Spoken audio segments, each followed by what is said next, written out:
બોલો સતગુરુદેવની જય.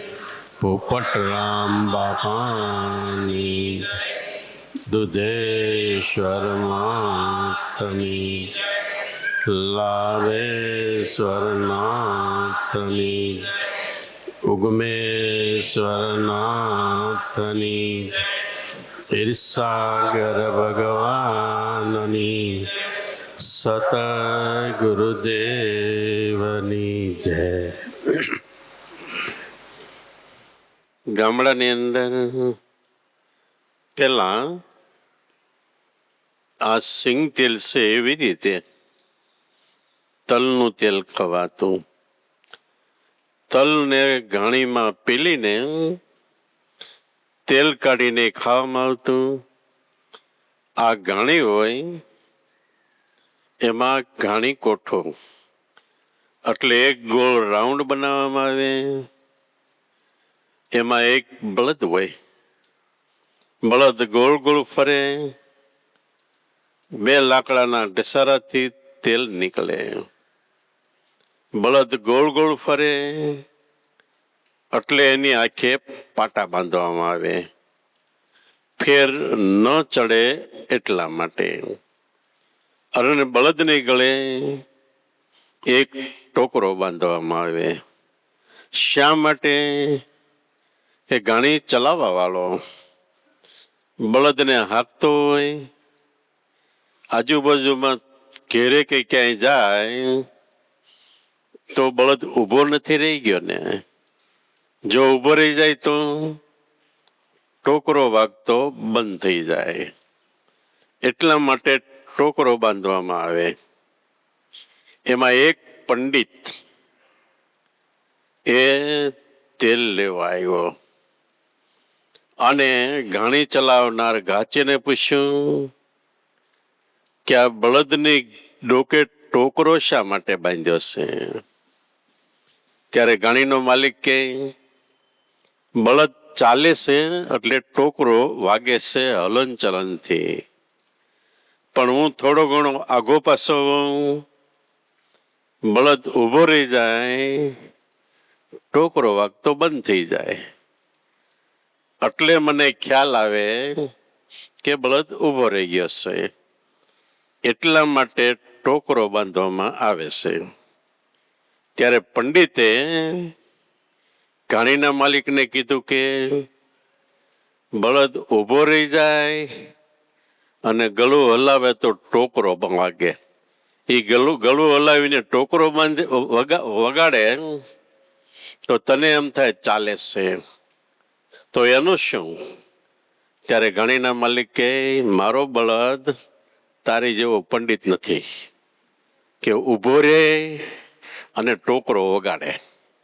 એમ જગતની અંદર ઘણાઈને હાલવું ચાલવું નથી, આધ્યાત્મિક માર્ગનો પંથ કાપવો પણ નથી, છતાંય એ અહમપણાનો ટોકરો વગાડ્યા કરે છે. તો ખરેખર આધ્યાત્મિક માર્ગની અંદર હાલવું હોય તો સમજી ચૂપ થઈને જે કરવાનું છે એ કરવા માંડવાનું. દેખાવ ક્યાંય નહીં, આડંબર ક્યાંય નહીં, અહમ ક્યાંય નહીં. એવી રીતનું જીવન છે તો આપણી મનની વૃત્તિ છે એ વૃત્તિ સ્થિર થાય.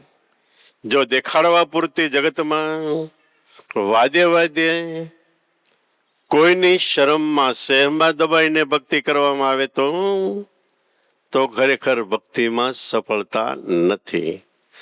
એટલે ભક્તિ કરવામાં કેવળ ધ્યાન, એક ગુરુમૂર્તિ અને બીજું કે નામના સ્મરણમાં બે ઠેકાણે ધ્યાન રાખવાનું છે. ત્રીજું ધ્યાન કે સદગુરુ પરિબ્રહ્મ પરમાત્મા એનો જે સત્સંગ હોય છે એ સર્વ પ્રકારે આપણે જ્યાં ઊભા હોય ત્યાંથી આગળ લઈ જવાના માટેનો હોય છે. એટલે એ સત્સંગને ગ્રહણ કરવો આવી વાત બાપા કરતા હતા. તો એક ભાઈએ પૂછ્યું, બીજે સત્સંગમાં ન જાઉં? બાપાએ કીધું, બધે જવાની છૂટ છે, પણ ગમે ત્યાં જાઓ બધે ગુરુ મહિમા ભરપૂર ગાવામાં આવશે. એ તમે લક્ષ પહેલો લેજો. તમારા ગુરુ મહારાજનો મહિમા સાંભળીને તમને દ્રઢ વધારે થવો જોઈએ. ગુરુ મર્યાદા વધારે થવી જોઈએ. એની આજ્ઞાનું પાલન વધારે થવું જોઈએ. એના કીધેલા શબ્દો એને આપણે કાયમ માટે ગ્રહણ કરવા જોઈએ. એને કીધેલા શબ્દો ગ્રહણ ન થાય તો આપણી વૃત્તિ પાછી પડે છે આધ્યાત્મિક માર્ગની અંદર. જેમ કોઈ પણ સ્ત્રીને કઈ પણ ધાર્મિક કામમાં બેસાડવી હોય તો પેલા બ્રાહ્મણો પૂછી જોવે ખાનગીમાં કે અખોવન છે ને, જેનું એકેય બચ્ચું ખંડિત ન થયું હોય એ અખોવન.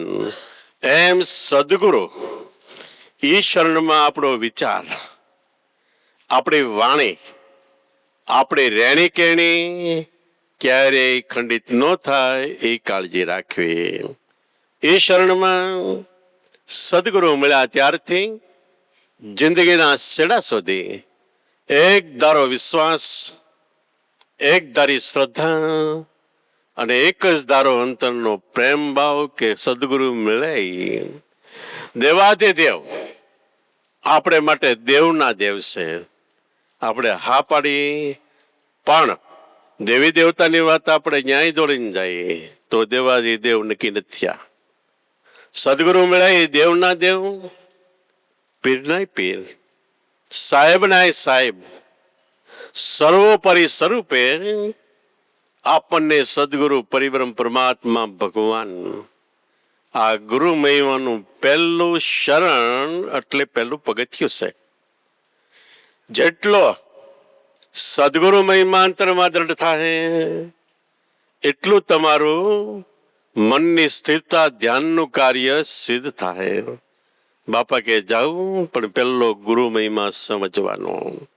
જે કહે છે એ પ્રમાણેનું વર્તમાન આપણું સદગુરુ શરણમાં રહેવું જોઈએ. બીજે કહીએ અને એમાં વારે વારે ધ્યાનનો ભાર મૂકવામાં આવે છે. કોઈ પણ સંતો હોય ત્યાં વારે વારે સમરણનો ભાર મૂકવામાં આવે છે. એ ધ્યાન ને સમરણ પણ જવું જોઈએ. ખાલી ખીખ્યાટા કુંદીને વહી આવો તો એને ગુરુ મહિમા સત્સંગ સમજાણો જ નથી. બધું પાણી ઢોળશે તો બધે જવાની છૂટ છે, પણ લક્ષ્ય લઈને આવજો. અને જો વર્તમાન એવું રહે તો આપણે કાંઈ લીધું જ નથી. અને વર્તમાન જો હૃદયમાં આવી જાય તો ગંગા સતી કે એનું જીવન સમજી ચૂપ થઈ ધીર ગંભીર બનીને અજંપા જાપ શ્વાસોશ્વાસના સ્મરણમાં મન લાગી જાય. છેલ્લી વસ્તુ એ છે. એટલે બોલ્યા ધ્રુવ ને પ્રહલાદ, વીરા મારા તમે અજંપાના જાપ જપો. ધ્રુવ અને પ્રહલાદ પહેલા યુગમાં પ્રથમ થયા ત્યારે હજી એકેય ભગવાનનો અવતાર નહોતો. 10 ભગવાન આપણે કઈ મુખ્ય પેટા અવતાર ગણી તો 24 થાય, પણ એ વખતે એકેય ભગવાનનો અવતાર નહોતો. ત્યારે ધ્રુવ, પ્રહલાદ, અંબરીશ, મોરધ્વજ, શિબી રાજા, નારદ, સારદ, શિવ ને શંકાદિક, આ બધા અવતારવાદ પહેલા કોઈ ભગવાનનો અવતાર નહોતો તઈ થયા. તો એણે કઈ દેવી દેવતાની પૂજા કરી, પણ જે નામ મળ્યું છે એ નામનું સ્મરણ કર્યું. અને બીજી રીતે દેવી દેવતા થયા એને પણ નામનું સ્મરણ કરીને મહાન બન્યા છે. ત્રીજું કહેવાય છે શાસ્ત્રોમાં કે સ્વયંભુ મનુને શત્રુપા રાણી, એ પણ પૂછતા ધર્મ નિજાર પહેલા વહેલા એની પાસે વાત આવી. પણ સ્વયંભુ મનુ એટલે આપણું મન છે. શત્રુપા રાણી મનમાંથી સુરતા બની અને વૃત્તિ શુદ્ધ પવિત્ર થઈ એ શત્રુપા રાણી. એ પણ પૂછતા ધર્મ એટલે નામ નિજાર એટલે એક ઠેકાણે ધ્યાન આપ્યું સદગુરુમાં. બીજે ક્યાંય કોઈ વિષયોમાં વૃત્તિ ન ગઈ, એને કહેવાય નિજાર. સ્વયંભૂ મનુને શતરૂપા રાણી એ પણ પૂજતા ધર્મ નિજાર. અવતારવાદની અંદર આ કહેવામાં આવ્યું, પ્રથમ સ્વયંભૂ મનુ શતરૂપા રાણી તે. એવી રીતે ઇસ્લામમાં એટલે મુસ્લિમ ધર્મની અંદર આદમ અને ઈવા બન્યા મનુષ્ય જન્મના દીવા. આદમ એટલે આપણો જન્મ થયો ત્યારે શ્વાસ ચાલુ થયો એ આદમ છે. ઈવા એની અંદર શબ્દ સ્વરૂપમાં વૃત્તિ ગઈ એ ઈવા છે. આ બે જો ભેગા થઈ જાય તો એટલે ટૂંકમાં કહી તો શ્વાસની અંદર મન જાય, સુરતા જાય, સમરણ થાય તો એ મનુષ્ય જન્મના બિના દીવા. તો મનુષ્યની અંદર દીવો એટલે પ્રકાશ જ્યોત પ્રગટે છે. એમાં એમ કેવું કીધું કે એનીથી પૃથ્વીની ઉત્પન્ન થઈ, આદમને ઈવાથી. આપણામાં શિવ શક્તિથી કીધું ગણાય એમ, અને ઘણા એનાથી આગળ આદિ નારાયણ પણ કીધું. આદિનારાયણ એટલે મહામંત્ર સત વચન. એની પ્રેરણાથી આપણો જન્મ થયો. જન્મ પછી એની જ પ્રેરણાથી પેલા એને વાસ કર્યો શ્વાસ દેહમાં, મધ્યમાં, નાભીમાં. પછી એની પ્રેરણાથી શ્વાસોશ્વાસ ચાલુ થયા. એ શિવ ને શક્તિ. શ્વાસ છે શિવ, ઉશ્વાસ છે શક્તિ. બેનું એક ઘર થઈ જાય તો આપણા હૃદયની અંદર દ્રઢ થઈ જાય અનાદિની ભક્તિ. પણ બધાનું મૂળ ક્યાં છે? ગુરુ શરણ છે. એટલે જેટલો ગુરુ મહિમા અંતરમાં દ્રઢ થાય, જેટલું એમાં આપણને ભાવ પ્રેમ વધે, જેટલો એમાં પ્રેમ વધે એટલું કાર્ય આપણું જલ્દી સિદ્ધ થાય છે. એટલે સંતો મહાપુરુષોએ હૃદયમાં પ્રેમ, ભાવ, શ્રદ્ધા, વિશ્વાસ વધાર્યો. આ વધે એ કોઈ જગતમાં જોઈ શકતું નથી. બીજું તમે કદાચ સવારે વહેલા ઉઠીને ટાઢા પાણીએ નાવ, એ શીખવું હોય તો શીખી જવાય. તમે પૂજાની પેટી લઈને બે પૂજા કરતા હોય, એ જોઈ જોઈને આપણને આવડી જાય. બીજા માળા કરતા હોય તો એ જોઈ જોઈને બધું આવડી જાય. પણ અકલ કલા અજંપા જાપ શ્વાસોશ્વાસનું ભજન છે. આ ભજન કોઈને જોઈને કોઈ જોઈ શકતું જ નથી, કારણ કે નિરાકાર છે. અકલ કલા એટલે કલવામાં પણ વસ્તુ આવતી નથી. અગમ, ગમ એટલે દેહ, અગમ એટલે આત્મ સ્વરૂપની વાત છે. જે આંખનો વિષય નથી એટલે જોવાય નહીં, કોઈ ઇન્દ્રિયનો વિષય નથી, છેલ્લે મનનો પણ વિષય નથી. તો અહીંયા જાય છે કોણ? જાય છે મન. પણ ગયા પછી એમાં સમાઈ જઈને પાછું નથી આવતું. જેમ મીઠાની પુતળી સમુદ્રમાં જાય, તળિયોનું માપ લેવા જાય, જાય છે મીઠાની પુતળી, પણ સમુદ્ર ગયા પછી એ પાછી નથી આવતી, કારણ કે સમુદ્રનું ઘર છે, એમાં ગળી ઓગળી જાય છે. એમ મન સ્વરૂપ અનુસંધાન કરવા માટે એટલે અંતરમાં ઉતરે છે, સ્મરણ ભજન કરવા માટે. પણ જો અનન્ય પ્રેમ પ્રગટે, દેહ ભાવ મટે તો એ મન રૂપી મીઠાની પુતળી સમુદ્ર એટલે બ્રહ્મસાયર અનગળામાં ભર્યો છે, બધી બહાર અંદર ભર્યો છે. પણ પ્રગટ આપણે ધુબકો મારવો હોય તો આપણા દેહમાં છે. એટલે મહાપુરુષો કે દિલ દરિયામાં ડૂબકી દેના, મોતી લેના ગોતી સંતો દિલ દરિયામાં ડૂબકી દેના. ડૂબકી એટલે ભગવાનનું સંશોધન કરવું હોય તો આ દિલ દરિયામાં અંતરમાં ડૂબકી મારવાની. મન ડૂબકી મારે છે, ધીમે ધીમે બ્રહ્મસાયર એટલે નામમાં એ સમાઈ જાય છે. અજમલજી રણછોડરાયના દીદાર કરવા ગયા, મંદિરમાં ગયા. રણછોડરાયની મૂર્તિ હતી. આપણા દેહ મંદિરમાં મૂર્તિ અને પ્રગટ બે સ્વરૂપ છે. જ્યારે રણછોડરાયના દીદાર કરવા માટે અજમલજી ગયા, પૂજારીઓ એની બે વચ્ચે સંવાદ થયો. સંવાદની અંદર પૂજારીઓ કે શા માટે આવ્યા, તો કે રણછોડરાયના પ્રગટ દીદાર કરવા માટે. તો એ પૂજારીઓ શું કહે છે, ક્યાંય મંદિરની અંદર તો એની પ્રતિમા એટલે મૂર્તિ છે. તમારે પ્રગટ મળવું હોય તો કે બાજુમાં દ્વારકાની ખાડી છે, એમાં ધુબકા મારો એટલે દેહ દ્વારિકા. આની અંદર ધુબકો મારતા શબ્દ બ્રહ્મ સ્વરૂપે સોનાની આખી દ્વારિકા અંતરમાં ખડી છે. ત્યાં રણછોડરાય, રણ એટલે કરજ, સોળ એટલે સોડાવનાર, કર્મના કરજમાંથી સોડાવનાર શબ્દ બ્રહ્મ સ્વરૂપે આપણો આત્મા છે.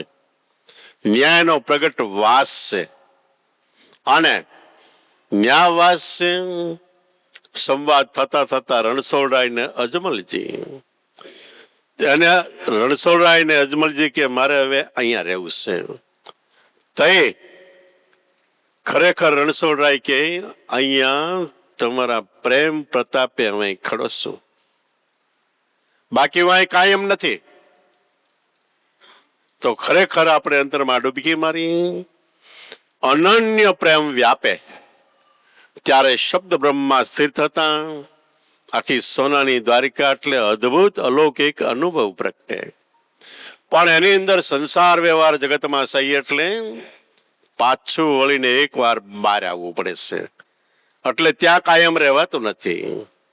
મહાત્મા મૂળદાસ છેલ્લા જીવનમાં આમ તો જો કે એની ઘણી કસોટી થઈ.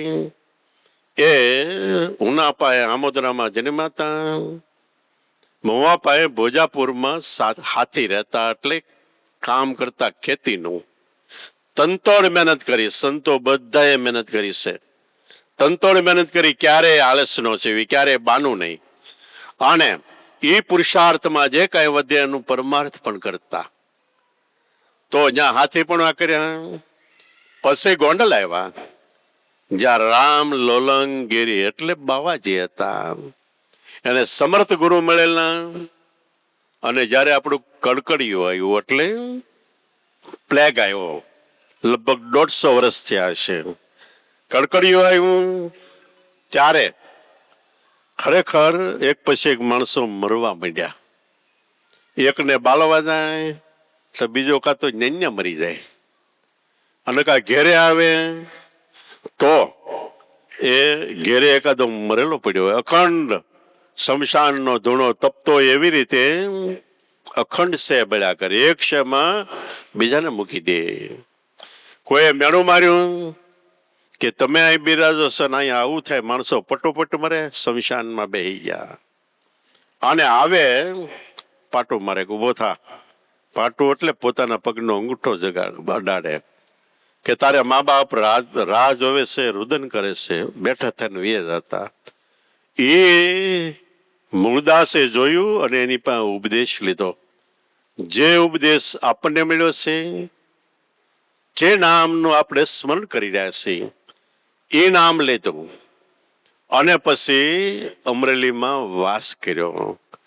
ત્યાં એને આક્ષેપ આવ્યો, અને આક્ષેપને હિસાબે એને વગર લેવે દેવે આક્ષેપ આવ્યો. કેટલાય સંતોને આવ્યા છે, હાવ ખોટા હોય છતાંય છેલ્લે મહાત્મા મૂળદાસે આક્ષેપ માથે ઓઢી લીધો. અને એ વખતે આખી વાણિયાની નાતે એને ગામ બહાર મૂક્યા. ગામ બહાર મૂક્યા ત્યાં 108 મહિના રહેલા. આકડિયાનો રસ્તો જાય ત્યાં પહેલી વાડી આવે એ વાડીએ રહેલા. ત્યાર પછી એને જગતમાંથી મન ઉઠી ગયું. છેલ્લે એના શિષ્યો 80-90 હતા, પણ આક્ષેપ આવ્યો એટલે ભર વૈયાનું ટોળું ઉડી ગયા, વૈયા ગયા.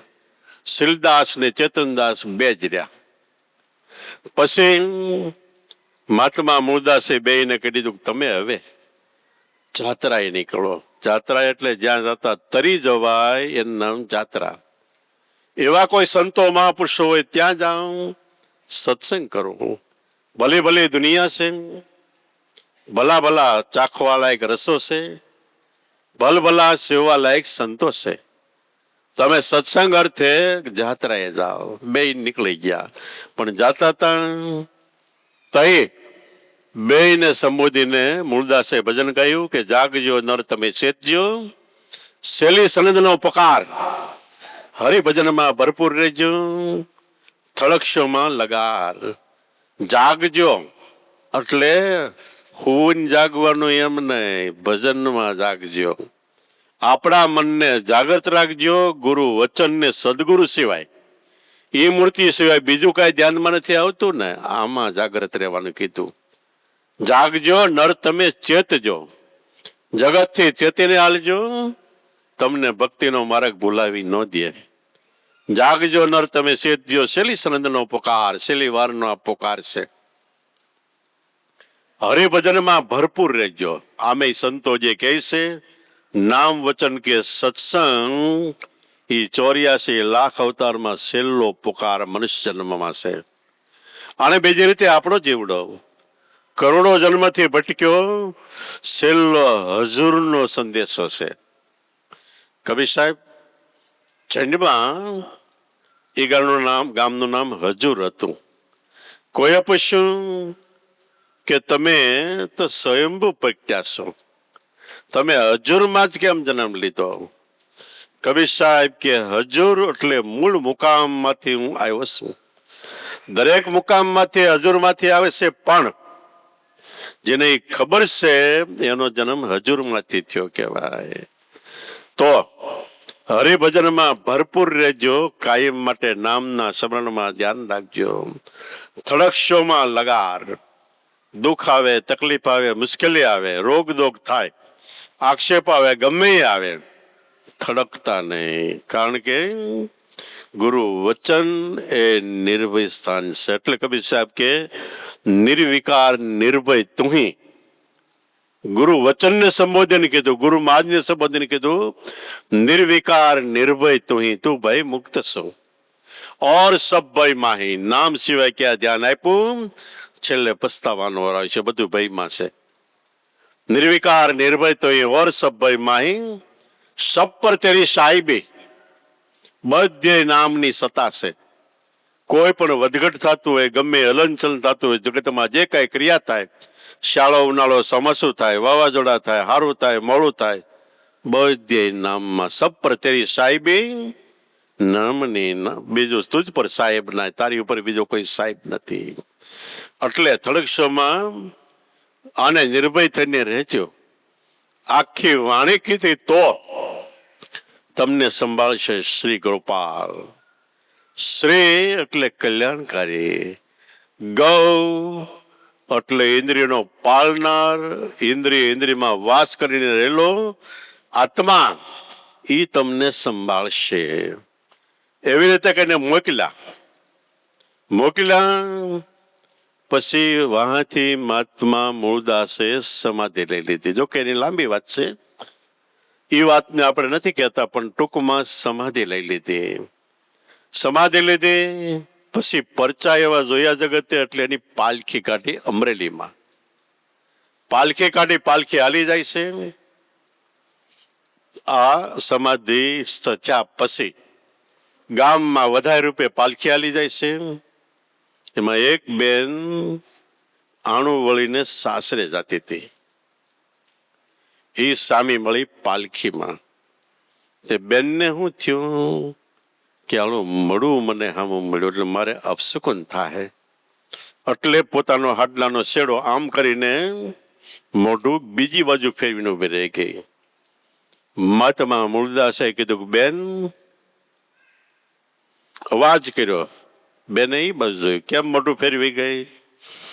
બેન કે હું આણું વળીને મારા ધણીને ત્યાં જાઉં છું, અને મને એમ થયું મળદું સામું મળ્યું એટલે અપશુકન થયા.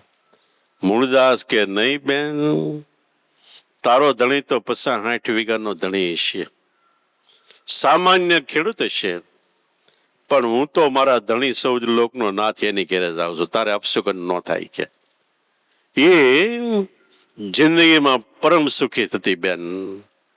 તો સમાધિ લીધી.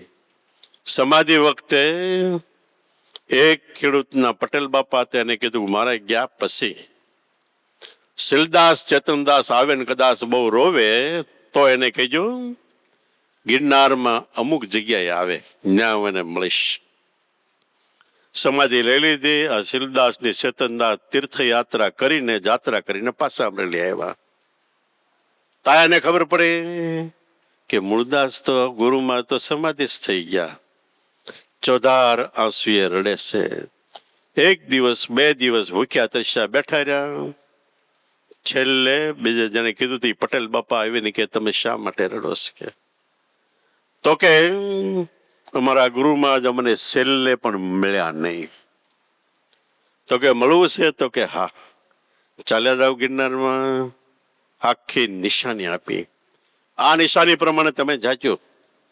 આ પથ્થર ઉસકાવશો એટલે એક ગુફા છે ને ગુફામાં એના દર્શન થાય. આવડા બે ચાલીને ગિરનાર ગયા. અમરેલીથી ગિરનાર 25 ગાંવ એટલે 75 કિલોમીટર થાય. હાલીને તરત જ ગયા. ત્યાં લગી ખાધું પીતું નહીં. જે નિશાની આપી હતી એ નિશાનીએ ગિરનારમાં ગયા. પથ્થર ઉચકાવ્યો એટલે ધીમે ધીમે પોળી મોટી ગુફા જોઈ. ગુફાની અંદર ગયા તો જબરજસ્ત વિરાટ રૂપ છે. આમ ધ્યાનમાં છે. આવડા આવડા રૂવાડા હોય એવું રૂપ છે. બે પગે લાગ્યા. મૂળદાસે કૃપાનો હાથ લંબાવ્યો અને કીધું કે તમારે કાંઈ પૂછવા હોય તો પૂછું, કાંઈ વાતચીત કરવી હોય તો કરો. તમારી સામે અત્યારે હું સૌ, પછી નહીં રહો. ત્યારે પહેલા આ બે એવો સવાલ કર્યો કે મારો બેનો એક સવાલ છે કે અમે હાવ પામર હતા, અજ્ઞાન હતા, અબુધ હતા. એમાંથી તમે અમને ઉગાર્યા. એ દેહ રૂપે ઉગાર્યા. પ્રથમ અમે તમને દેહ રૂપે ઓળખી. એ તમારું સ્વરૂપ છે. પછી તમે નામ આપ્યું. નામ આપતી વખતે તમે એમ કીધું કે આ મારું અખંડ સ્વરૂપ છે, હું નામમાં કાયમ રહું છું. આ બીજું તમારું સ્વરૂપ. અત્યારે તમે અહીં આમાં ખડા છો, આવા તમે અમને તમને કોઈ દી ન જોયા. આ તમારું વિરાટ રૂપ છે. આ ત્રીજું સ્વરૂપ છે. ત્રણમાંથી સાચું કયો? ત્યારે મૂળદાસ કહેશે કે જે દેહથી તમને મળ્યા, જે દેહ કરીને તમે લાભ થયો, એ દેહ સર્વ પ્રકારે પૂજવા, વંદવા, સેવવા, ભજવા યોગ્ય છે. એટલે આપણા શાસ્ત્રોમાં કીધું કે ધ્યાન મૂલમ ગુરુ મૂર્તિ. ધ્યાનનું મૂળ ગુરુ મૂર્તિ છે. અને જીવન સાહેબે ક્યાંક કીધું કે છેલ્લે રાખજો ધોળી ધજાના પ્રમાણ. ધોળી ધજા એટલે એક બુંદમાંથી આપણો બનેલો દેહ, આ ધોળી ધજા છે. ગુરુ મહારાજના દેહનું પ્રમાણ એટલે એ મૂર્તિ ધ્યાનમાં રાખો. ધ્યાન મૂલમ ગુરુતિ.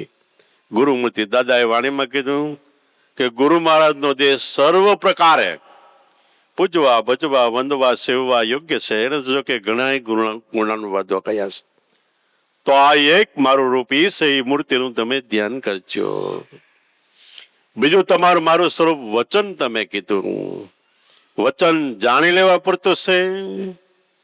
અને જ્યારે જ્યારે નિરાકાર ભગવાન દેહ નહીં હોય છતાંય હું સૌ, એ મારું નિરાકાર રૂપ વચન છે. એમાં તમે ધ્યાન આપજો. એટલે નામનું સ્મરણ કરજો.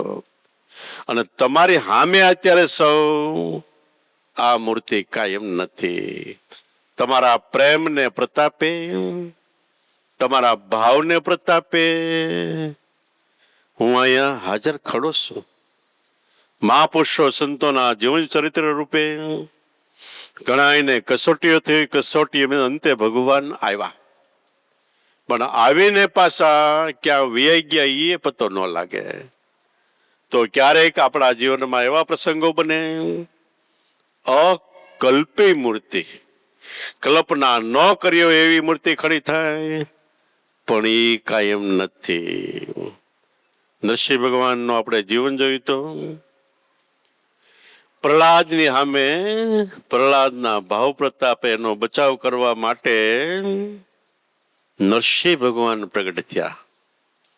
હરણાકશના બધાય બોલકોલને નભાવીને હરણાકશની બધી શરતમાં ફાંડું પાડ્યું. એટલે જેટલું હરણાકશ એ માગ્યું તેટલું આબાદ રાખીને એમાં સીંડું પાડીને હરણાકશને માર્યો. તઈ નરસિંહ ભગવાન પ્રગટ્યા એટલે જન્મ થયો. પણ ક્યાં જન્મ થયો? એને થાંભલામાંથી જન્મ થયો. થાંભલો કે ધગધગ તો 64 મણનો સિકોટા કરે એવો હતો. તો આપણો શ્વાસ ને શ્વાસ થાંભલો છે. અને 66 કળાથી શબ્દ બ્રહ્મ પોતે નરસિંહ ભગવાન છે. અને બ્રહ્મ અગ્નિ ભરપૂર એટલે તાજો પ્રગટ ભગવાનનો અવતાર થયો. એટલે બ્રહ્મ અગ્નિ થાંભલો ધગધગતો પ્રગટ થયા. આપણામાં એવી રીતે જ થાય છે. ભક્ત ભક્તિનો ઉગારો કરવા માટે. પછી શાસ્ત્રોમાં ક્યાંય વર્ણન નથી કે નરસિંહ ભગવાન ક્યાંય ગયા. જન્મનું વર્ણન છે પણ દેહ રૂપે ક્યાં ગયા એ વર્ણન નથી.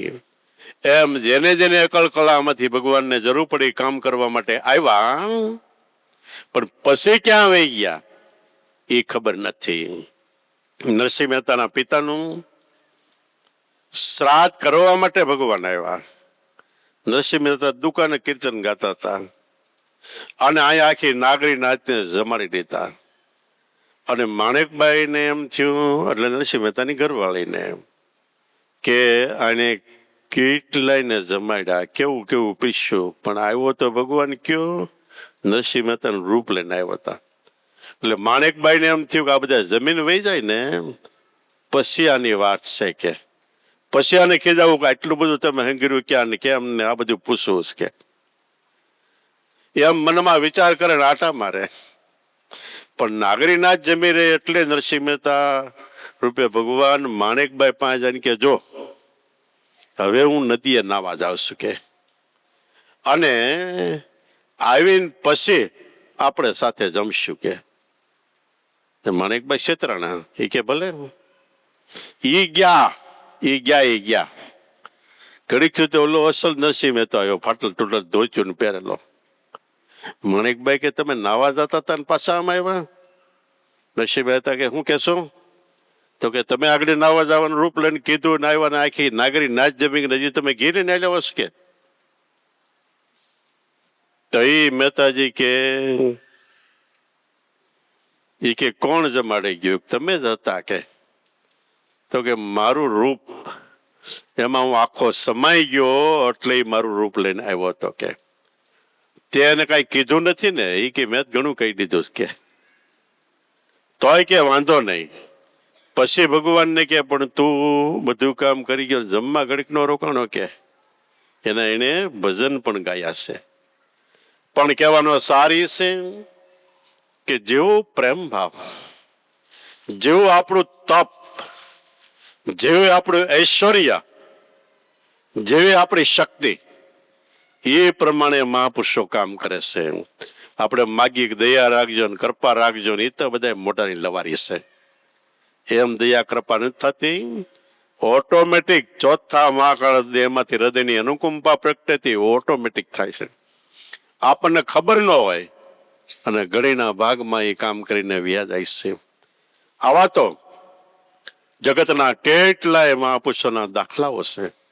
તો શીલદાસ ને ચેતનદાસ ને મૂળદાસ કે જો તમે અહીંયા છો તાજ મારું સ્વરૂપ વયું જાહેર, પણ આ સ્વરૂપ વયું જાહે એટલે ક્યાં જાહે? બોલા બે પૂછ્યું.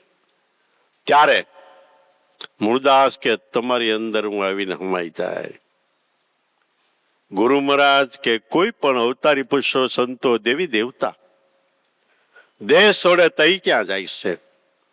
એનામાં જે ચેતન છે આત્મરૂપે ચેતન બધે છે, પણ નાભીમાં શબ્દ છે, અહીંયા ચેતનનું કારખાનું છે. એ દેહ છોડે તઈ ઈ ચેતન, આપણું ચેતન આપણા આત્મામાં, બધાના આત્મામાં સમાઈ જાય છે. જેમ પાણી બધે છે પણ નદીઓ 999 છે એ સમુદ્રમાં સમાઈ જાય છે. સમાય તઈ નદી મટી જાય છે. અને શાયર રૂપે બ્રહ્મ શાયર રૂપે બની જાય છે. એટલે દાદા રામદેવજી છે એટલે કે સૌરા મંડપમાં જઈ બેઠા કીર્તાર. સૌરા મંડપ એટલે સૌના મંડપમાં આપણા દેહની અંદર કીર્તાર એટલે પરિબ્રહ્મ પરમાત્મા દેહ છૂટ્યો એટલે આવીને બેઠા. કીર્તાર તો સહેજ, પણ એ બ્રહ્મ જ્યોતમાં ઓલી બ્રહ્મ જ્યોત મળી ગઈ, જેને ભજનમાં છેલ્લે ગવાય છે કે જ્યોત મેં જ્યોત મિલાયા સંતો. જ્યોતમાં જ્યોત મળી જાય છે. તો આવી રીતે અનંત અપારમાં પુરુષો જેવો સમાજ, જેવો દેશકાળ, જેવી જ્ઞાતિ જાતિ, જેવું ગામ, જેવું કુટુંબ, એ પ્રમાણે જીવન જીવ્યા છે. ક્યાંય ફેરફાર નથી કર્યો.